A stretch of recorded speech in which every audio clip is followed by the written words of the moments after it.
que se hizo para que de alguna manera sea la explicación desde el artículo 42 hasta el artículo 54 hasta el 72. Y ya la otra parte la voy a explicar yo.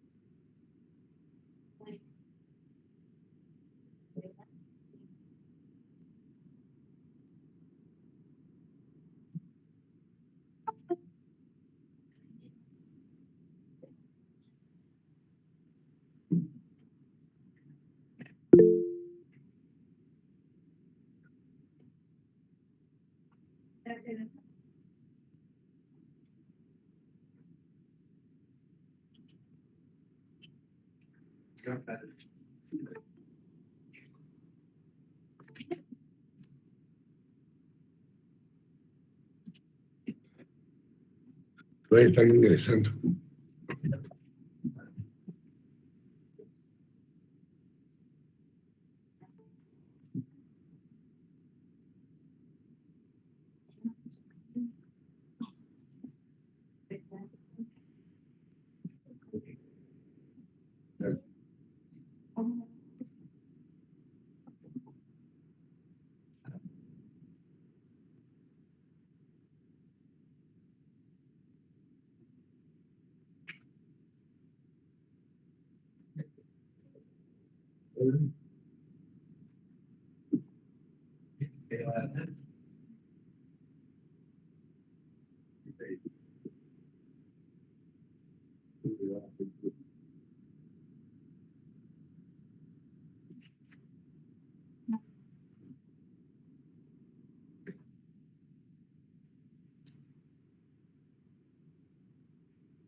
La carrera hoy, perdón, hoy en ese de comunicación, por ejemplo,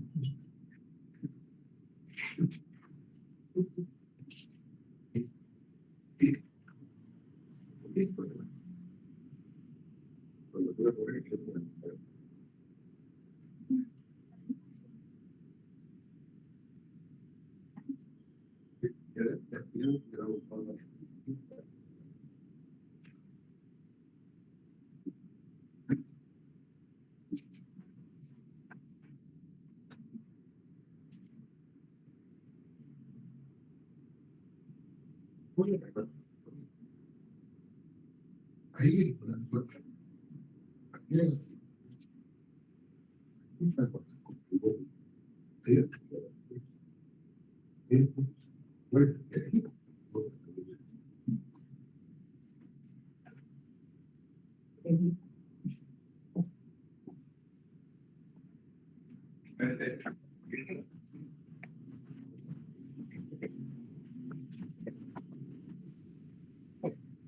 bueno, invitamos a todos y comenzamos la clase.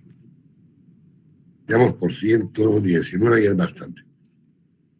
El último día de clases, ¿me escuchan, compañeros? Sí, licenciado. Licenciado. Mucho, licenciado. Que como tengo una voz tan sensual, me imagino que cuesta mucho entenderme. El día anterior, lo que hicimos fue referenciar y dar conceptos sobre lo que es la ausencia. Ausencia significa una persona que no está presente en su domicilio. De esa cuenta vimos que hay una ausencia de hecho, que es cuando la persona no está en su domicilio y no sabemos dónde está. Y si no la localizamos por cierto tiempo, tenemos que seguir un procedimiento para declararlo ausente, a manera de resguardar, como ya vimos, los efectos de carácter familiar y los efectos de carácter patrimonial.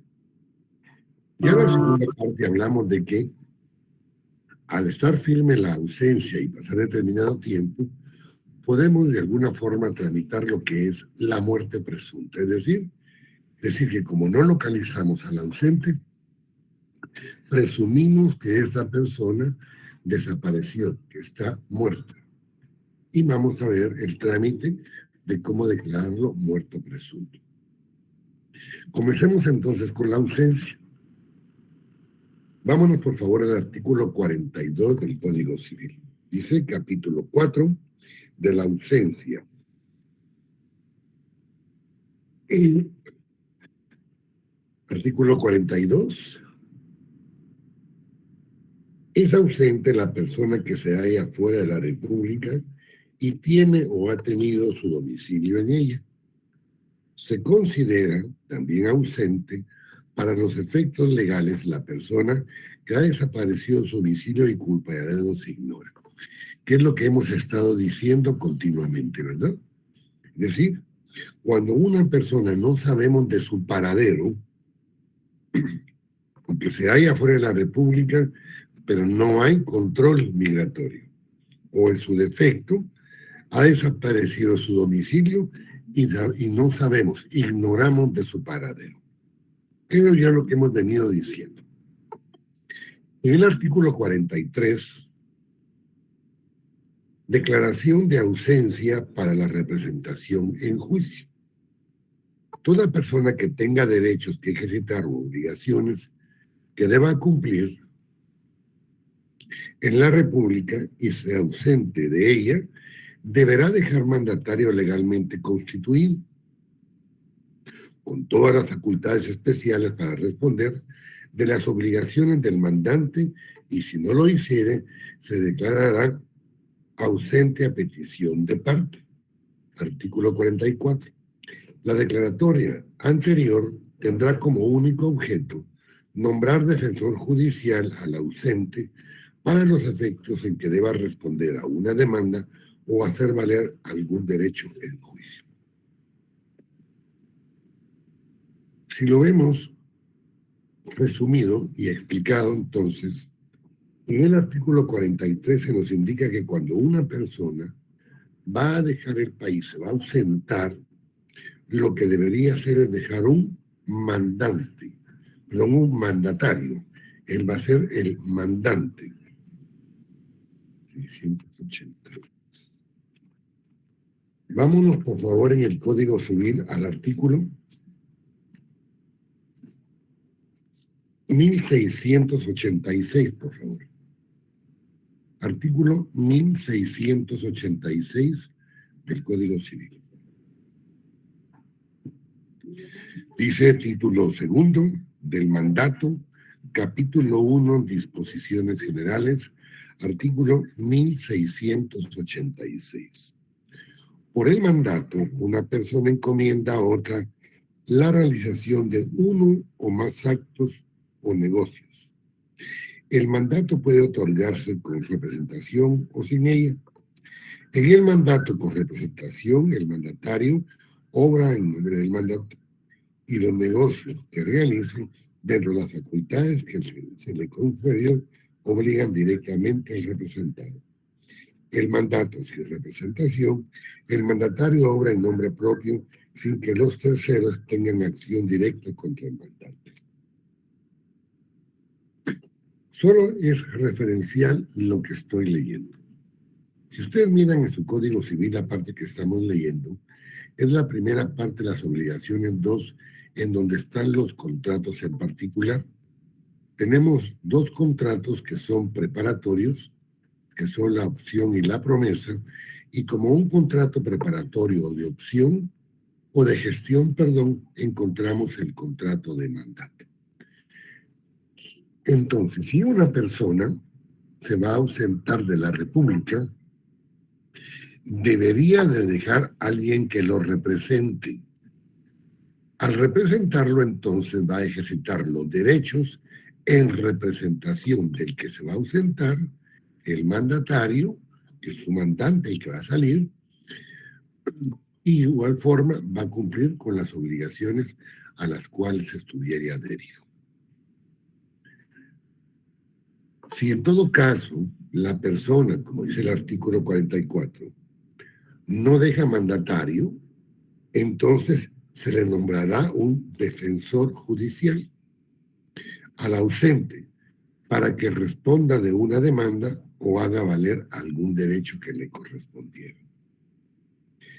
Si leemos el artículo 45, nos va a ampliar un poquito más al mandatario y al defensor judicial. Artículo 45. Si el ausente hubiere dejado apoderado sin facultades suficientes para la defensa en juicio, el cargo de defensor judicial recaerá de preferencia en este. A falta de apoderado, el juez nombrará una persona de notoria honradez, arraigo y competencia. Vamos entonces. Como la primera persona que apareció en la pantalla fue Débora Soto, ella va a ser mi mandataria o mi apoderada. Miren, pues, Débora, fíjese que yo estoy enfermo y necesito ir a traer mi cheque a la universidad. Le voy a hacer una carta autorizándola para que me haga favor de tesorería. Habla con la tesorera que es Vicky y yo le voy a hablar para que me haga favor de entregarle el cheque. Entonces, estimada tesorera, la portadora la presente, la señorita Débora Soto, que se identifica con su documento personal de identificación con números de CUI, extendido por el Registro Nacional de las Personas de la República de Guatemala, es la persona de que le encomiendo recoja el cheque que está presente o que está aún pendiente de entregarme, tesorería de esta Facultad de Derecho de la Universidad San Carlos de Guatemala. Llega y le dice, perdone, yo soy Débora, hola, yo soy Vicky, aquí está el cheque, aquí está la carta, mucho gusto, y ahí nos vemos. Y terminó la representación, ¿verdad? Solo es una carta meramente de autorización.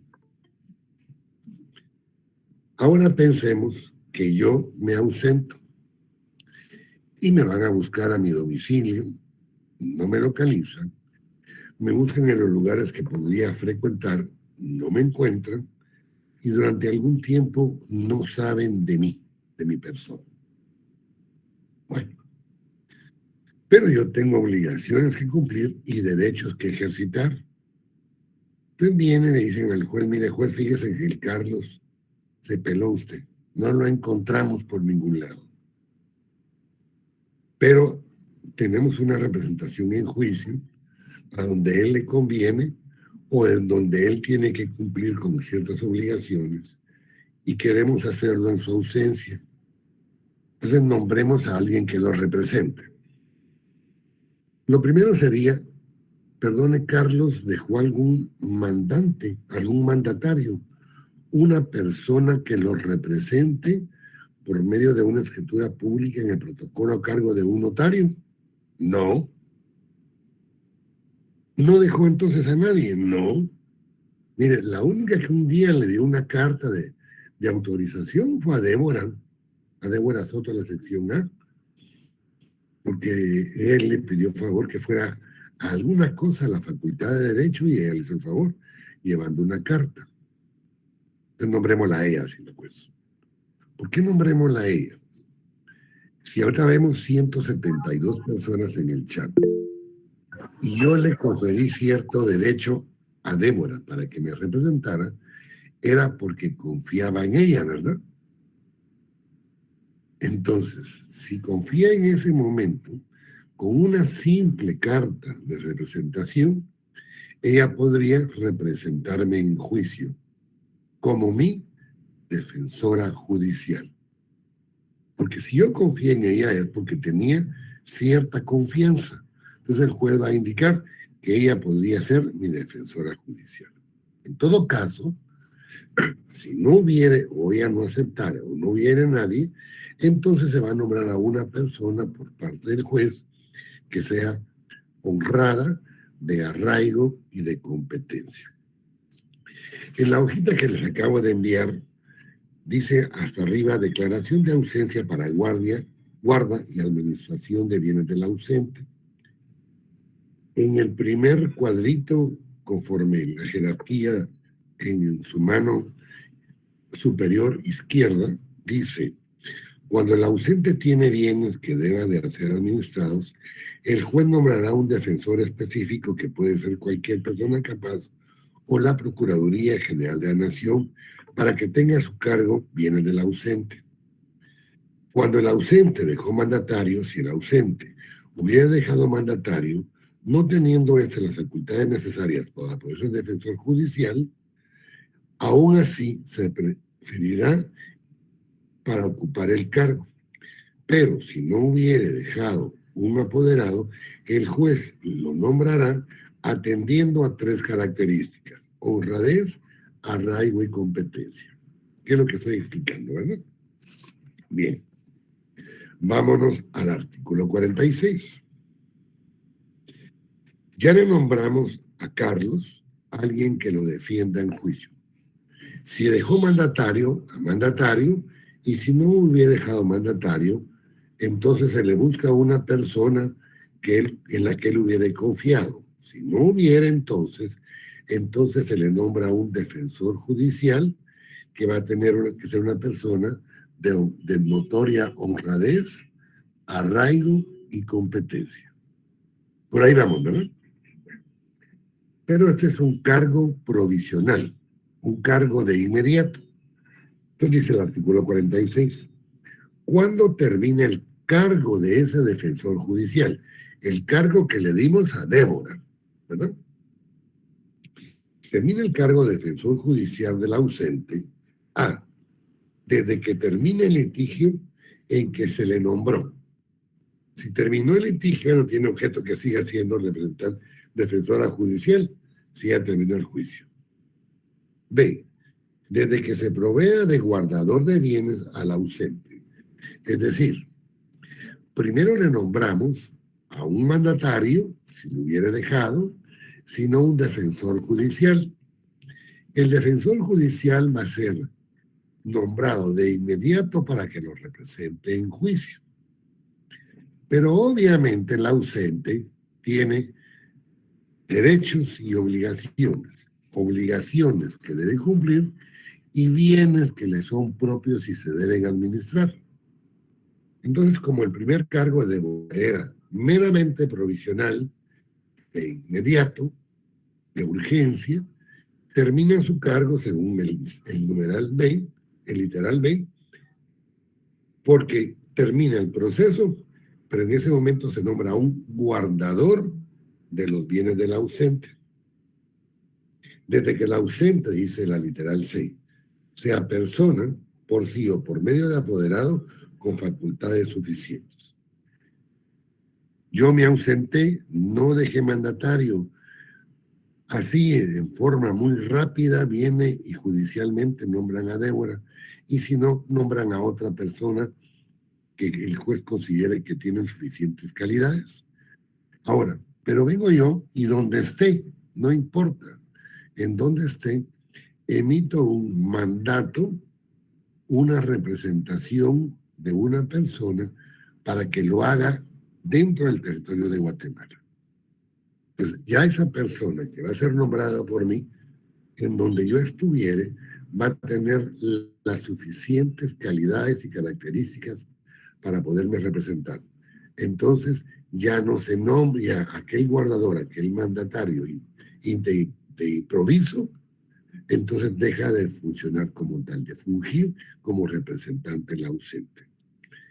Me van a decir, y si Carlos se encuentra en el extranjero, entonces el mandato va a tener que venir con los apostillados, con todos los pasos de ley para que tenga validez un documento extranjero de representación, como lo es el contrato de mandato, de acuerdo a las leyes guatemaltecas dentro de la República de Guatemala. Artículo 47. Declaración de ausencia para la guarda y administración de los bienes del ausente. Cuando el ausente tenga bienes que deban ser administrados, cualquier persona capaz o la Procuraduría General de la Nación, decreto 25-97 del Congreso de la República, puede denunciar la ausencia y solicitar el nombramiento de guardador de sus bienes. 48. Si el ausente hubiera dejado mandatario, se procederá como lo indica el artículo 45, que es darle a él las potestades entonces, no solo de mi representante, el mandatario que yo dejé nombrado, sino aparte va a ser en principio el guardador de los bienes del ausente. Guardador. Guardame esto, mira, como dijeran en mi tierra, alzame estas moneditas, alzame este pisto, guardámelo. Ese es el guardador, ¿verdad? Perfecto. Cuando nos vamos ya al artículo 49, dice, la ausencia debe ser declarada judicialmente.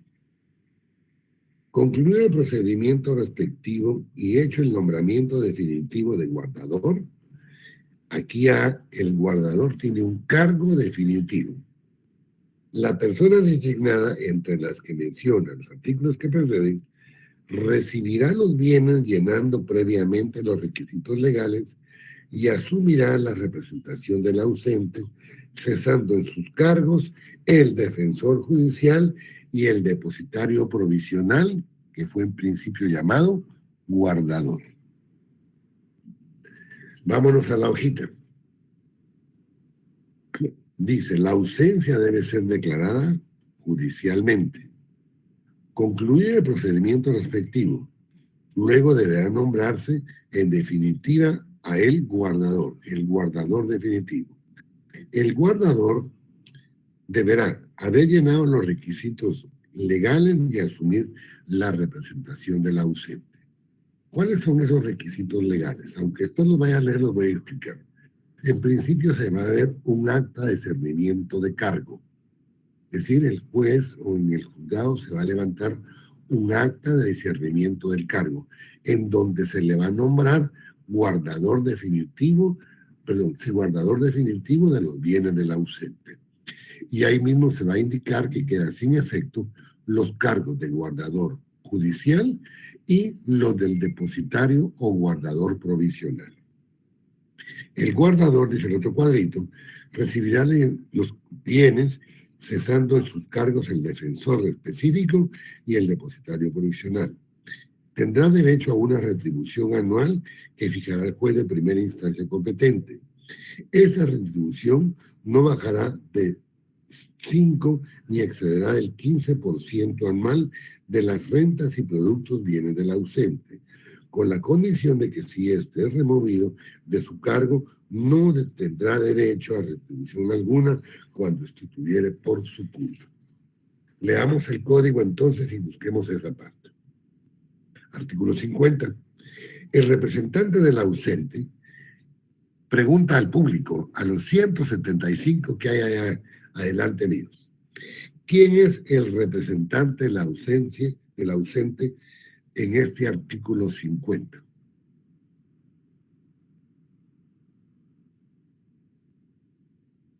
Aló, 1, 3, probando. Yo aquí, ¿quién allá? Es el administrador de los bienes. ¿Quién? El administrador de los bienes. Sí, pero ¿cómo ¿El guardador de los bienes? ¿El guardador de bienes? Todavía no. es el depositario provisional nombrado. El guardador definitivo hasta ahorita es quien representa al ausente. Por ahí vamos ahorita. Y este guardador definitivo dejó sin efecto los cargos del guardador provisional o depositario provisional y del representante judicial. Bien. 50. El representante del ausente es administrador de los bienes de este y tiene las mismas obligaciones, facultades y prohibiciones que los tutores en que fuere aplicable. Cuando hablamos de los tutores vamos a irnos al artículo 320, 321 y 333 del Código Civil. Artículo 320, por favor, y 321 del Código Civil. Párrafo tercero, ejercicio de la tutela, artículo 320. Obligaciones de hacer inventario, dice. El tutor procederá al inventario de avalúo de los bienes del menor o incapacitado dentro de los 30 días siguientes a la aceptación del cargo. Veámoslo cambiándole la palabra, cambiándole menor o incapacitado por ausente. El guardador definitivo procederá al inventario y avalúo de los bienes del ausente dentro de los 30 días siguientes a la aceptación del cargo.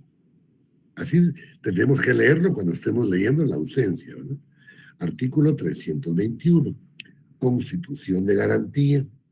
Practicado el inventario, dice el Código, el tutor y el protutor quedan solidariamente obligados a promover la constitución de la garantía, salvo que no hayan bienes o que tratándose de tutor testamentario hubiere sido relevado de esta obligación por el testador en cuanto a los bienes objeto de la herencia, donación y legado. En el artículo 321, entonces, si lo leemos como que fuera el ausente, dice entonces, practicado el inventario por quien representa al ausente, en este caso el guardador definitivo, está obligado a promover la constitución de garantía, salvo que no hayan bienes o que, hasta ahí, salvo que no hayan bienes. Cuando hablamos de esa garantía, van a preguntar, ¿qué garantía van a presentar los guardadores definitivos de los bienes del ausente en calidad de depositarios de los bienes y el cumplimiento de las obligaciones del ausente? Puede ser que si hay bienes, él puede poner como garantía una hipoteca de algún bien que sea suyo personalmente del guardador definitivo, que sea la misma cantidad de la administración que va a tener de los bienes del ausente. Si no tuviera, entonces paga una fianza. Podría ser hasta una fianza bancaria. Es decir, compra una fianza bancaria que sea del valor de los bienes del ausente que va a administrar. Artículo 336 habla de las obligaciones de los tutores. En este caso, serían las prohibiciones que tiene el guardador definitivo de acuerdo a los bienes del ausente. Entonces dicen, este no puede contratar por sí o por interpósita persona con el ausente y aceptar contra él créditos. Es decir, yo en mi calidad de guardador definitivo no puedo contratar a manera de cargarle al ausente una obligación hipotecaria, por ejemplo, porque está ausente. Mi obligación es guardar los bienes, administrar los bienes, no enajenar los bienes, no hacer negociación con los bienes. Luego dice disponer a título gratuito los bienes del ausente. A título gratuito no puede ser porque dijimos ya, vamos a leerlo ahorita en el siguiente artículo, que el guardador definitivo puede cobrar no menor del 5 ni mayor del 15% porcentual de los bienes que va a administrar. y así sucesivamente a varios literales.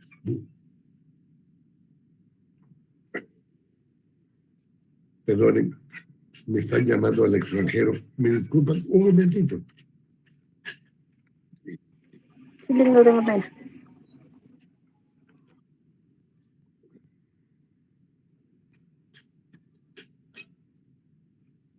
Licenciado González, muy buenas tardes.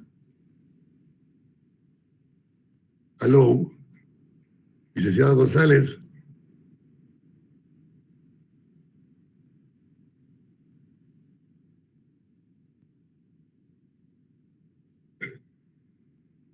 No me contesta. Bueno, después le llamo yo entonces.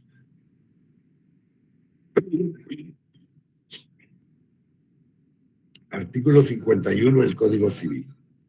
El guardador tendrá derecho a una retribución anual que fijará el juez de primera instancia competente de acuerdo con lo dispuesto para la tutela en el artículo 340 del Código Civil.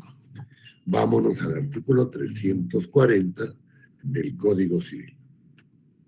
Artículo 340. Dice, retribución de la tutela. La tutela y protutela tendrán derecho a una retribución que se pagará anualmente, que no bajará del 5%, ni excederá del 5% anual de las rentas y productos líquidos de los bienes del ausente, tendríamos que leer ahí. Entonces ya encontramos cómo vamos a pagarle la administración al guardador definitivo. En el artículo 52 dice, cuando el guardador sea removido por su culpa, no tendrá derecho a alguna retribución alguna. Cuando hablamos de la culpa, hablamos que el guardador definitivo va a ser removido porque cometió alguna falta por imprudencia, negligencia o impericia. Esas son las acciones culposas. Eso ya lo vieron el semestre pasado y lo están viendo en dos materias ahorita, ¿verdad? En penal y en historia y en teoría general del proceso. Cuando hablamos de la culpa, hablamos que la persona actúa por negligencia, impericia, negligencia o imprudencia. Si en lo que voy, como siempre, hay alguna duda, por favor, me interrumpen y me preguntan. Prefiero que me interrumpan porque si me escriben no leo, que me cuesta mucho leer y aparte la computadora es muy chiquita. Jamie Godoy, dígame. Aquí puedo servirle. Licenciado, buena tarde, perdón, solo tengo la duda, ¿qué es la protutela y el protutor? Eso lo vamos a ver después, solo por contestarle ahorita. La tutela es la institución jurídico-social en donde una persona va a representar en su persona y a los bienes de un menor o incapacitado cuando éste no tuviere padres. El tutor representa al menor o incapacitado como personas y a los bienes de éste. Ahora, el protutor es una persona nombrada para que fiscalice las acciones del tutor. Eso es la pregunta. Ya en su momento es una institución completa. Casi 2 días me llevo en explicar la tutela. ¿Está bien hasta ahí? Gracias, licenciado. Sí, gracias. Bueno, sigamos.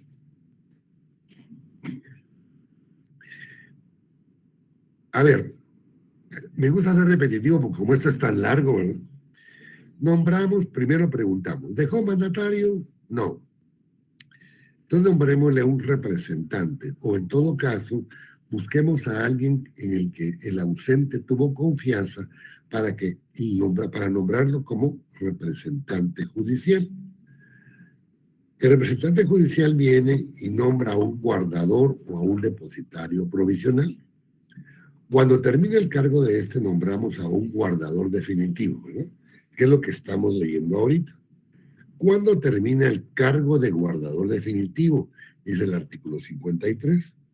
Cuando se apersona el ausente. Hola, ya vine, solo andaba de parranda, se apersonó. O en su caso, nombra a un mandatario, nombra a alguien que lo represente. 2, Cuando se extinguen los bienes y deja de pertenecer al ausente. ¿Cuándo se extinguen los bienes? Cuando se acaban, cuando se pierden, cuando ya no hay nada que administrar. 3, cuando fallezca el guardador. Si se muere el guardador definitivo, obviamente terminó el cargo. No va a venir con las alas de angelito o los cachos de diablo a administrar la tierra y los bienes del ausente. Se murió también el cargo. Entonces, cuando fallezca el guardador, se le admite la renuncia cuando se admite la renuncia. Pero vamos a ver que cuando se habla de admitir la renuncia, tenemos que irnos al artículo 317. Al artículo 317 del Código Civil. Y en el artículo 317 dice, excusas. Pueden excusarse, en este caso, del guardador, de la guarda definitiva. Los que tengan a su cargo otra ausencia, los mayores de 60 años, los que tengan bajo su patria potestad 3 o más hijos, las mujeres, los que sean limitados recursos y puedan atender a su cargo sin menoscabo de la subsistencia. Y hay 2 más. Entonces, cuando hablamos en principio, cuando se muere, se murió el guardador. Y cuando se admita la renuncia o se le remueva del cargo. Cuando se admita la renuncia, tenemos que justificar por qué el guardador definitivo está renunciando. Y ya tenemos en el 317 cuáles son algunas de las causas justificativas para poder renunciar al mismo. Ahora, si se le remueve, como dice la palabra siguiente, nos vamos al artículo 52, en donde dice que se le puede remover cuando sea removido por haber tenido culpa en la administración o en la mala administración de los bienes del ausente. Es decir, cuando cometa impericia, imprudencia o negligencia en la administración de los bienes del ausente. Según las reglas establecidas, dice el numeral tercero, para el tutor en lo que fueren aplicables, en cuyos casos el juez procederá de oficio a nombrar nuevo guardador. Cuando se le da la administración a la persona que indique el artículo 55, que ya llegamos, cuando se le da la administración a los parientes del ausente. Artículo 54. La Procuraduría General de la Nación, según el decreto 25-97 del Congreso de la República, y los parientes del ausente deben denunciar al juez de primera instancia respectivo las causas de remoción del guardador. Es decir, si se remueve del cargo o renuncia del cargo, debe justificarse o probar que se murió con la certificación de defunción. Entonces viene, se le remueve, se le separa del cargo, pero hay que indicarle al juez cuáles fueron las causas de la remoción. Si las causas fueron por la culpa, por la mala administración del guardador definitivo de los bienes del ausente, hay que demostrarlo. En nosotros, como futuros profesionales de derecho, todo lo que decimos debemos de probarlo, debemos de justificarlo. Artículo 55. Administración por los parientes.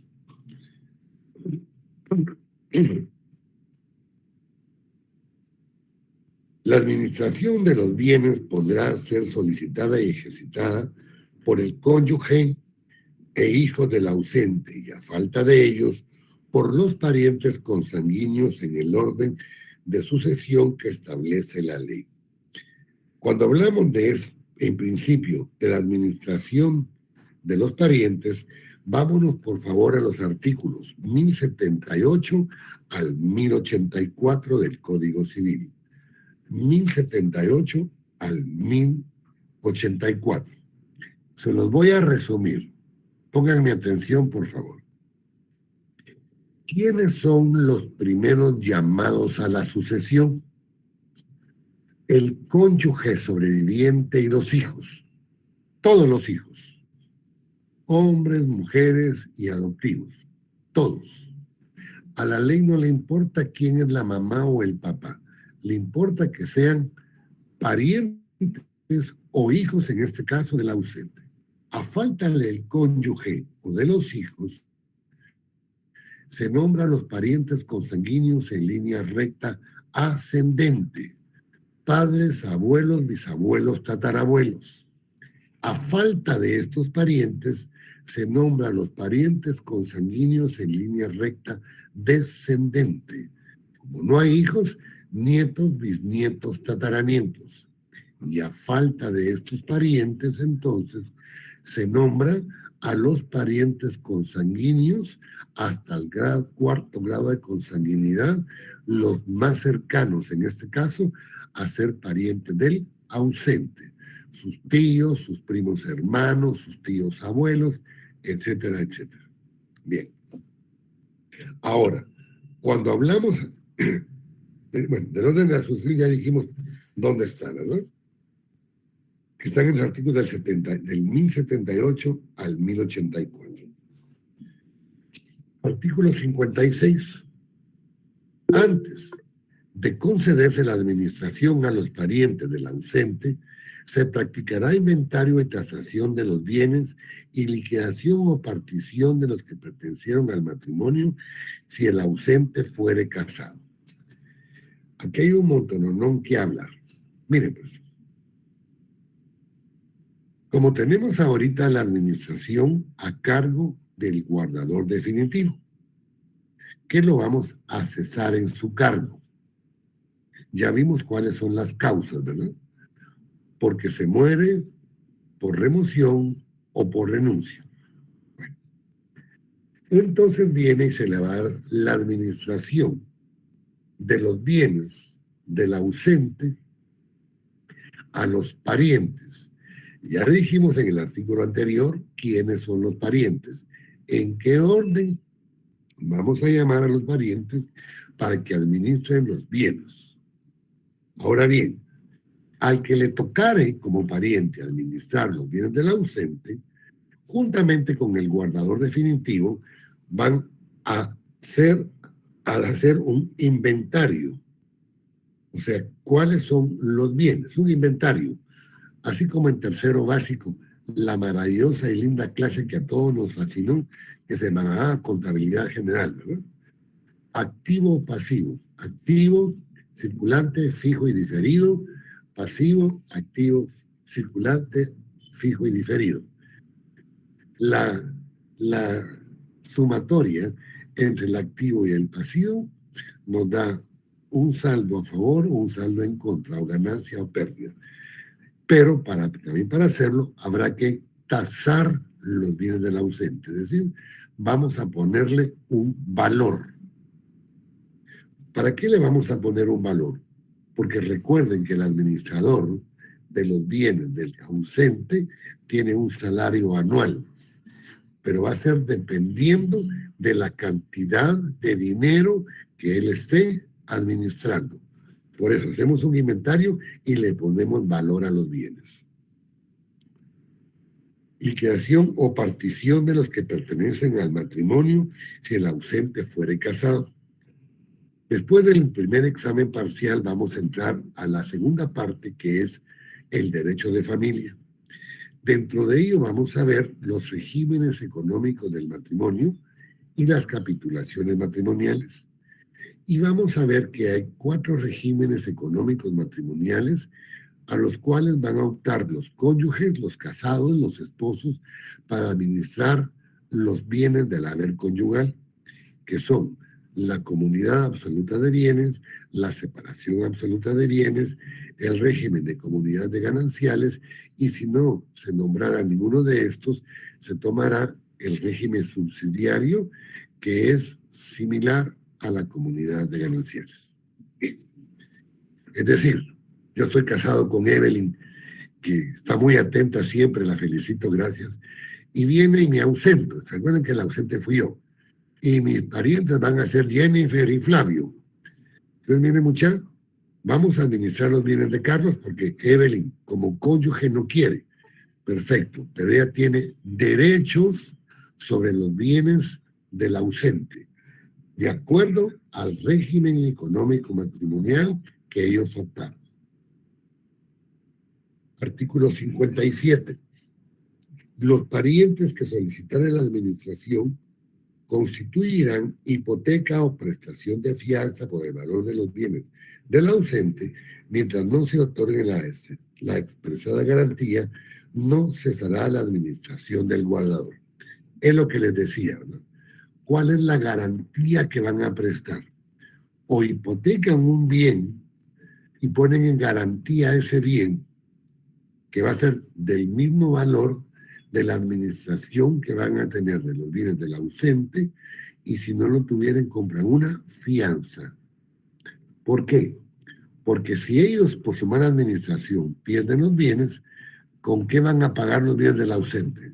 O con la hipoteca prestada o con la fianza que fue comprada para seguridad de la administración de los bienes del ausente. No sé si me hago entender. No, le quisiera que podría dar tal vez un ejemplo. Claro. Sí, por favor.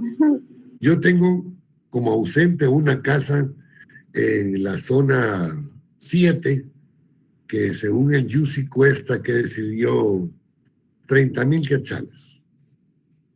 Como ese es el valor que yo le puse en el Yusi, que cueste 1,000,000, 30,000 quetzales. Pues bien, y dijimos que mis administradores van a ser Flavio y Enis. Vamos a poner primero a Fabio. Flavio le dice al juez: usted va a administrar los bienes del ausente Carlos Vázquez. Tiene que presentar una garantía. Carlitos, dicen que no se te escucha, porfa, que no se te escucha bien. Decirles por qué motivo también. ¿Ya? Por favor, gracias. Repetime, Ricardo, no entendí. Que no se te escucha bien, dice. ¿Oíste, porfa? ¿Y por qué no me lo han dicho? Yo les indiqué No, Si se le escucha perfecto, Lick. Sí, se le escucha bien. Ah, bueno, perfecto. Ahí me escuchan mejor. Perdón. Bueno, gracias. Ahora decía, Flavio va a administrar los bienes del ausente en su calidad de pariente, ¿verdad? Entonces le dice el juez: Flavio tiene que presentar una garantía.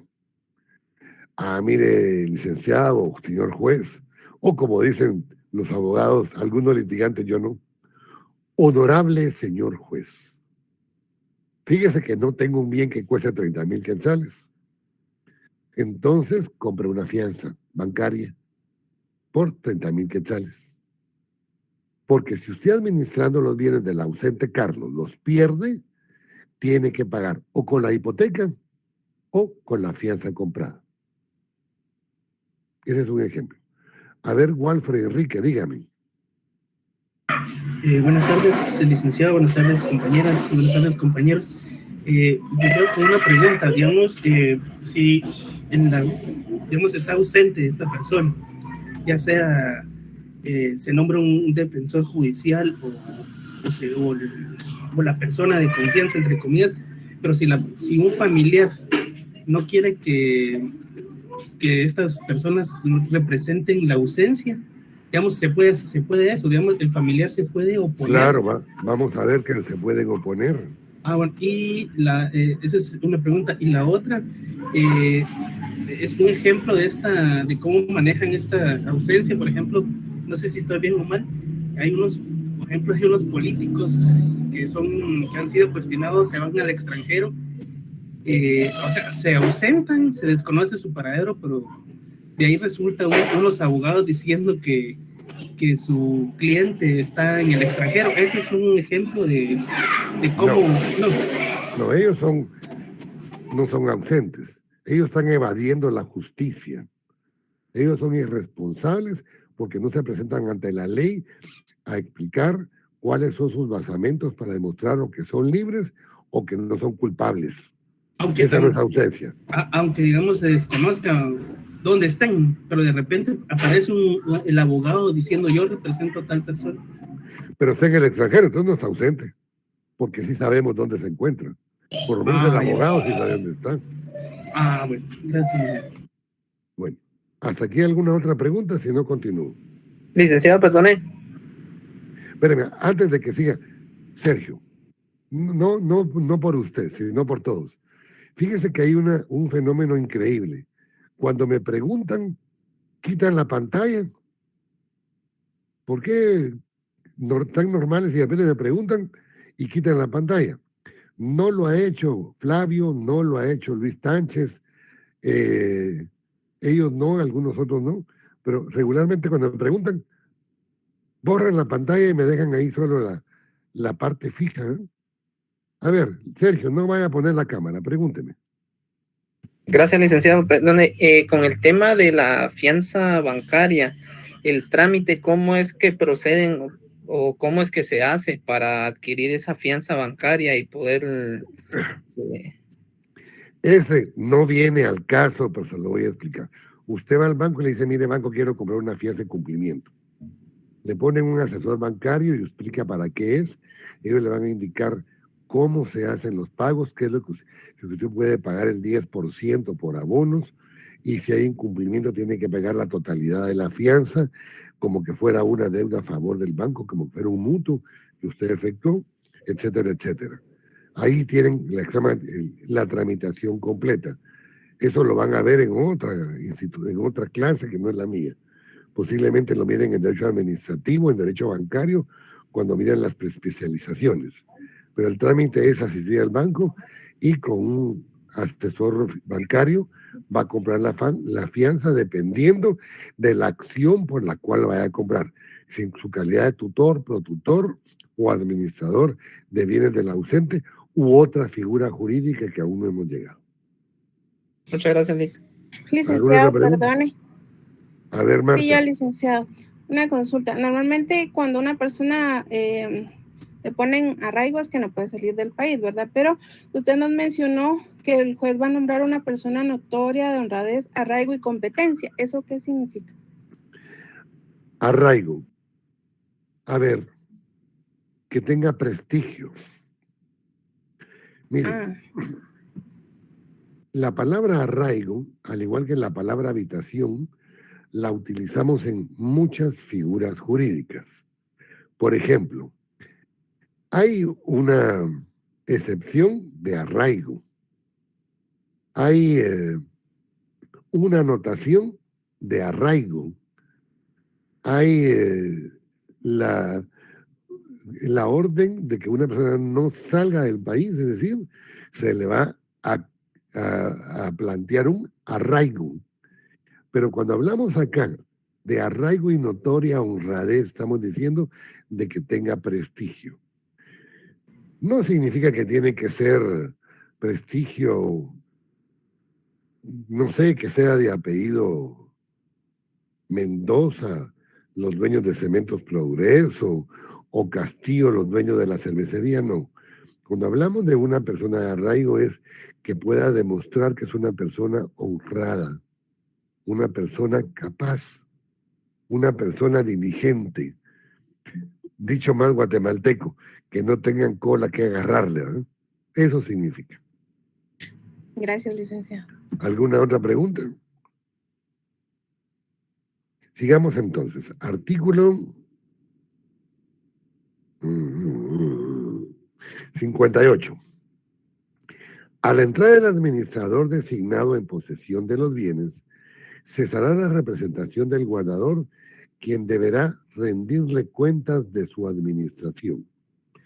Se recuerdan que el administrador, que estamos hablando, designado, es un pariente que va a dejar sin efecto el nombramiento del guardador definitivo. Y anteriormente hablamos de que habrá que hacer un inventario y la tasación de los bienes que administró. De eso le va a dar cuenta al pariente que va a administrar los bienes del ausente.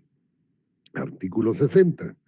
El administrador no podrá enajenar ni gravar los bienes del ausente sin llenar las formalidades que le establece en cuanto a los bienes de menores o incapacitados. Aquí lo voy a leer. Miren. Cuando hablamos, permítame la guitarra.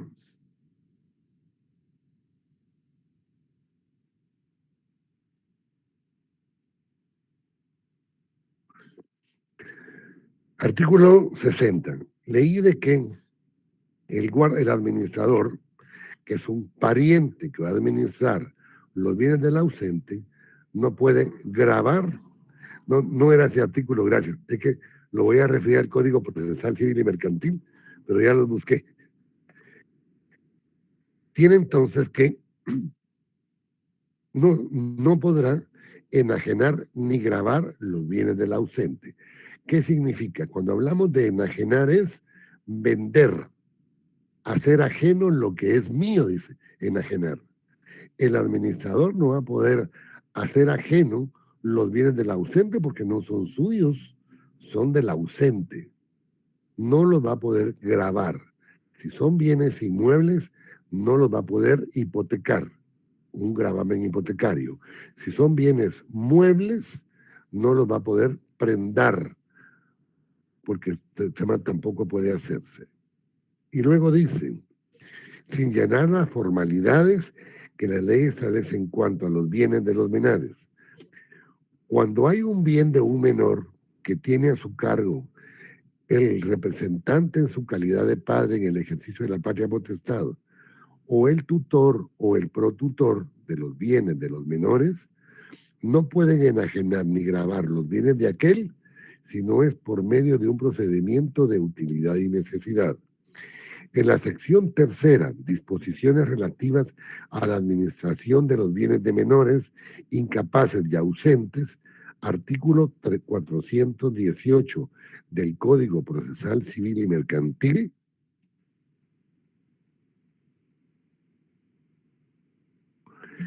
dice, discernimiento de cargos.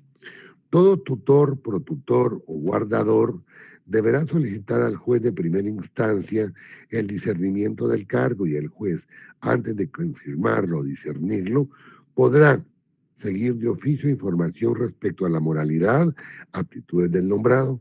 Con el resultado de la información, el juez confirmará o no el nombramiento y discernirá el cargo, procediendo al inventario y avalúo de bienes, así como el otorgamiento de garantías correspondientes conforme el Código Civil.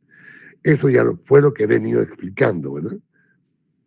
A partir del artículo 52, del artículo 52 que he venido explicando. La fianza, el nombramiento, el discernimiento del cargo, la renuncia, la remoción o la muerte del guardador. Artículo 61.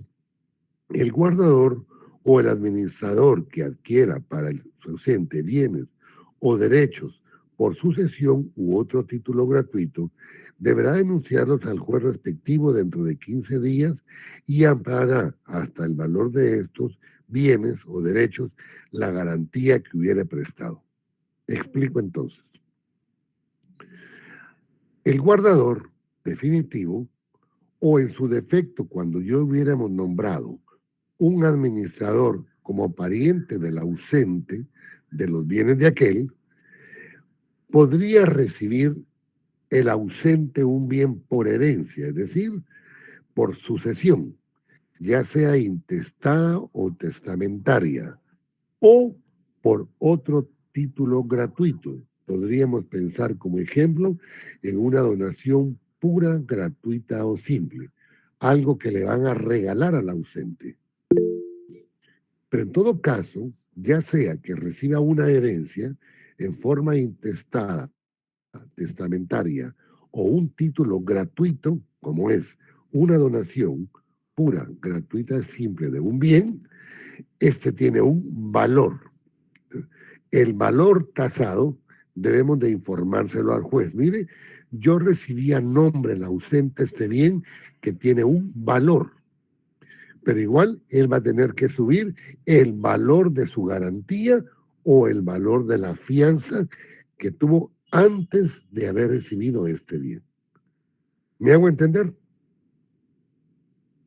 Bueno. Flor de María.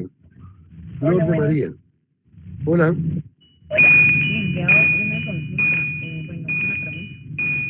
Quisiera Hable un poquito, María, es que no la digo, Flor de María. Quisiera saber si eso lo podrían poner en alquiler. En alquiler, claro. Posteriormente, en el próximo semestre, vamos a ver que el alquiler de los bienes del ausente es un fruto civil. Las rentas que se van a ganar en alquiler son frutos civiles que son en beneficio del ausente. Sí se puede.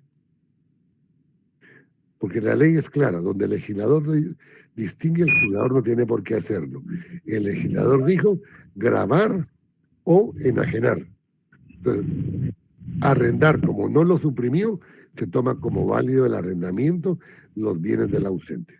Licenciado, disculpe, buenas noches. Buenas noches. Saluda a Jorge Tejeda. Jorge Tejeda. Correcto. Dígame, Jorge. Aquí, mire, es que voy con Flor de María, pero le voy tratando de explicar los artículos. A ver. Saludos a Licta Zarosi también por ahí.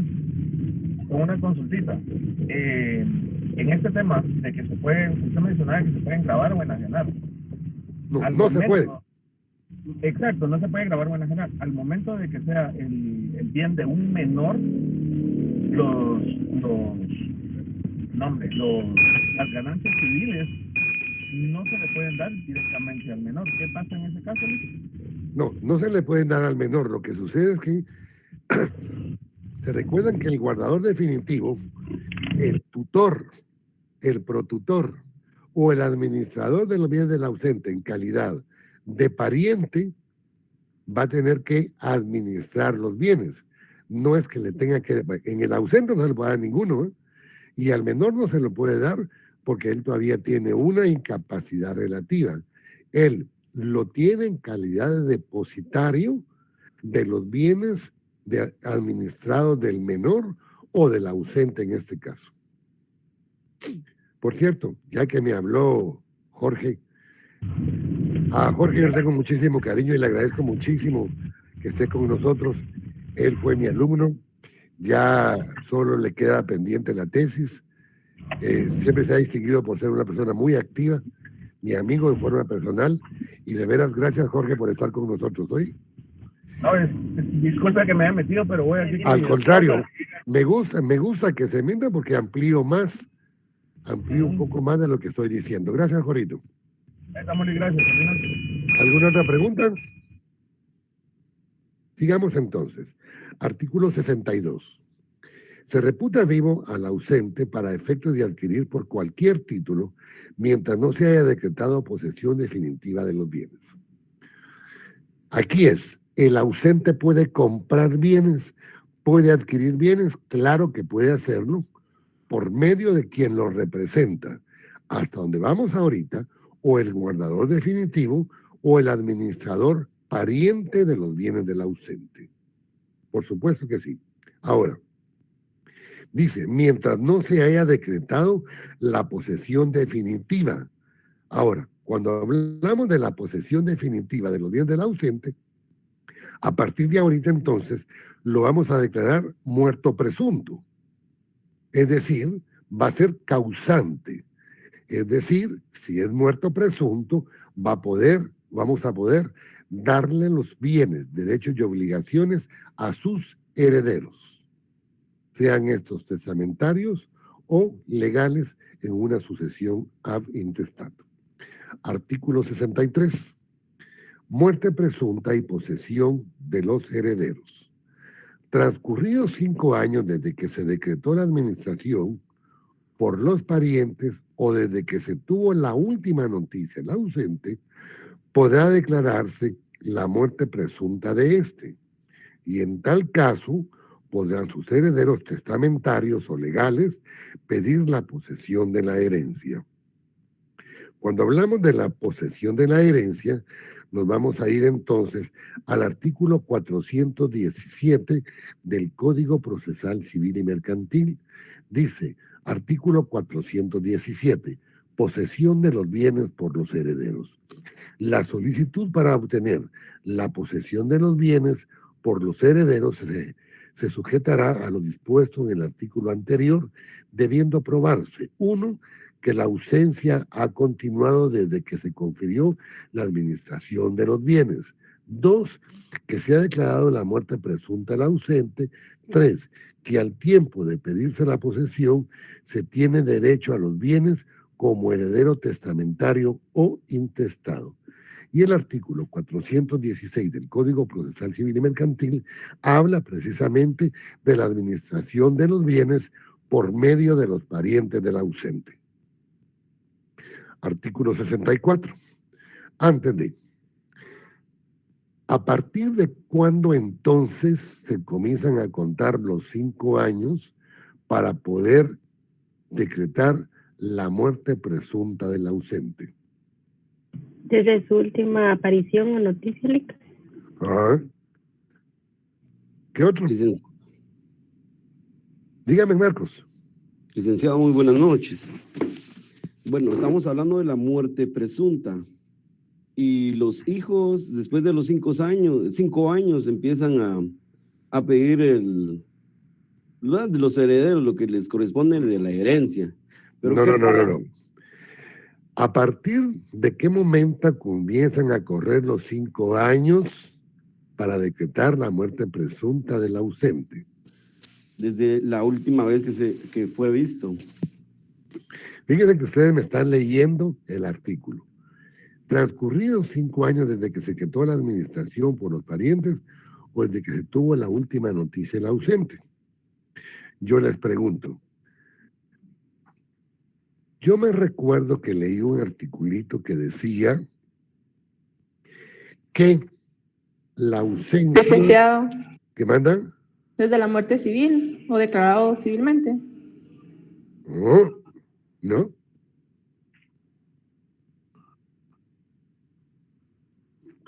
Vámonos al artículo 49. Desde que fue designado el guardador. No, patojos. Regresemos al artículo 49. La ausencia debe ser declarada judicialmente. Es decir, hay una sentencia a partir de los 3 días posteriores a la notificación de la sentencia de ausencia. Esta está firme. A partir de ahí comienzan a contar los 5 años. Ahora, pero no, Carlos, lee bien, no seas baboso. Mira, aquí dice, desde que se tuvo la última noticia del ausente. Claro, la última noticia del ausente fue el día que lo declaramos ausente en sentencia. No sé si me hago entender. Sí, licenciado. Vaya. Miren, muchachos, ¿se recuerdan que un día, creo que el primer día de clase les dije, miren, patojos, a ustedes posiblemente, a muchos, como a muchos de nosotros nos dijeron, estudiar Derecho es fácil, solo es de leer, y todos ganan. Yo les dije, se los babosearon. Derecho en su conjunto, genéricamente, hay que leer mucho, pero hay que analizar. Fíjense que si se dan cuenta, para poder explicar lo que estoy explicando, me he tenido que remontar a artículos posteriores sustantivos que pertenecen a la institución de la tutela. He tenido que irme al Código Procesal Civil, de igual forma, a los procedimientos especiales, donde está casualmente la ausencia. No quise remontarme a la partición o a la liquidación del patrimonio conyugal, que es parte de lo que leí aquí cuando se le entrega al cónyuge sobreviviente o al cónyuge del ausente la parte que le corresponde a los bienes del haber conyugal. Todo va relacionado. No es solo de leer y aprenderme el artículo de memoria. Debo de analizarlo, de comprenderlo. Por eso es que siempre les digo, miren, cuando estudien, pregúntense, ahora que hay la facilidad del Zoom, del Meet o cualquier otra plataforma, hablen, pregúntense, aunque sean abusadas, pregúntenselos. Hablen con palabras jurídicas porque es la única forma de entender. No todos pensamos igual ni todos tenemos las mismas dudas, pero platicando podemos resolverlas y tomar criterio en base a un análisis.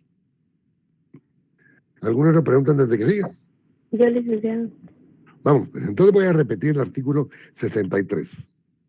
Transcurridos 5 años desde que se decretó la administración por los parientes, que es judicial, o desde que se tuvo la última noticia del ausente, que sentencia, podrá declararse la muerte presunta de éste y en tal caso podrán sus herederos testamentarios legales pedir la posesión de la herencia, es decir, denen los bienes del muerto presunto que antes era ausente.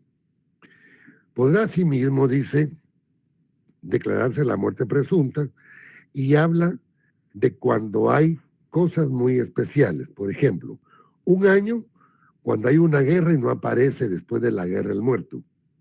Así como dicen los bomberos. Cuando llegamos el cadáver ya estaba muerto, algo así. Cuando llegamos después de la guerra, el cadáver ya no estaba, ¿no? Estaba muerto, pero ya no estaba el cadáver. 1 año.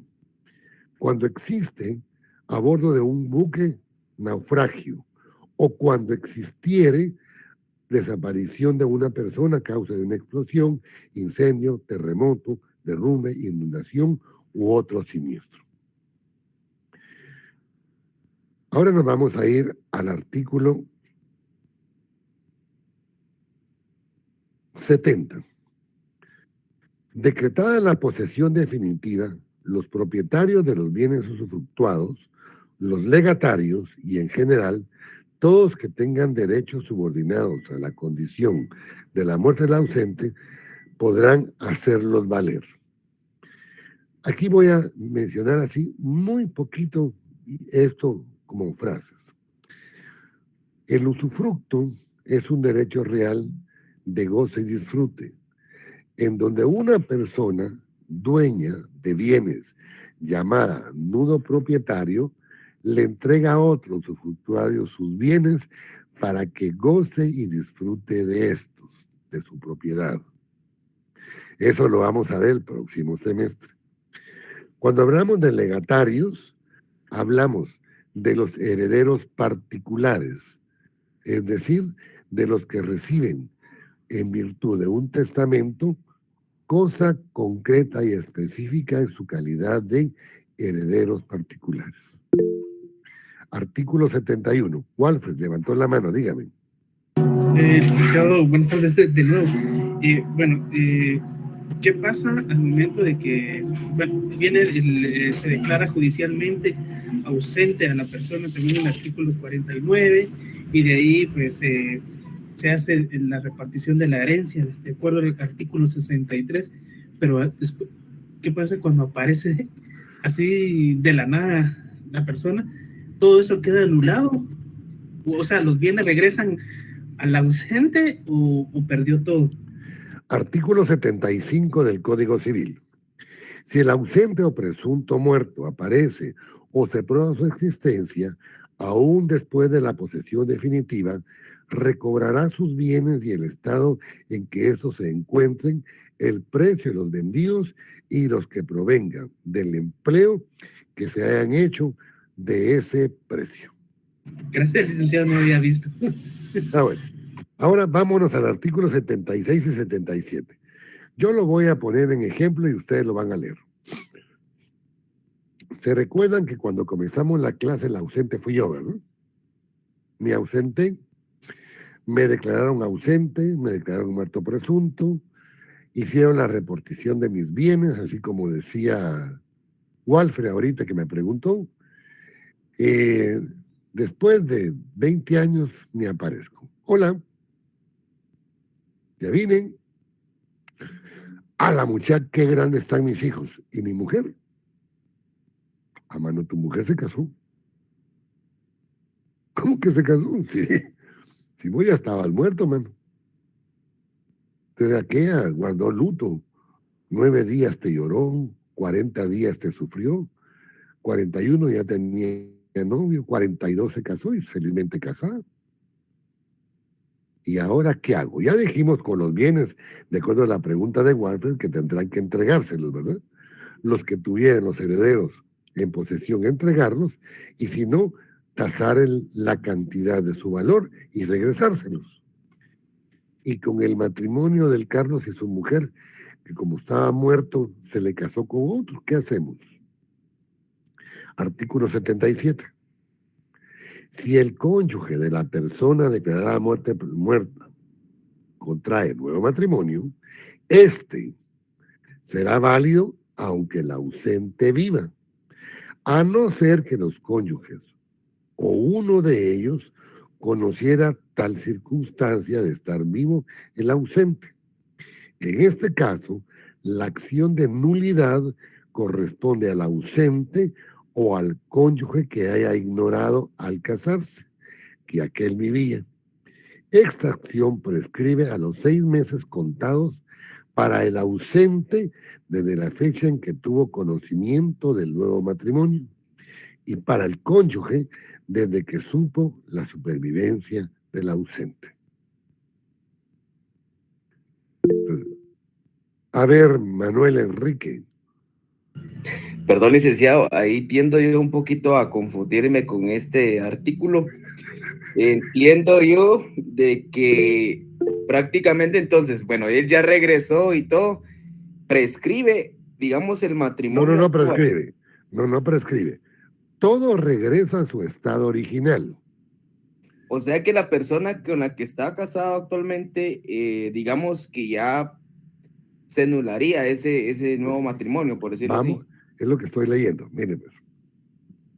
Vamos a suponer que los nuevos cónyuges, es decir, la mujer viuda del muerto presunto y que con el que se casó, no sabían que estaba vivo.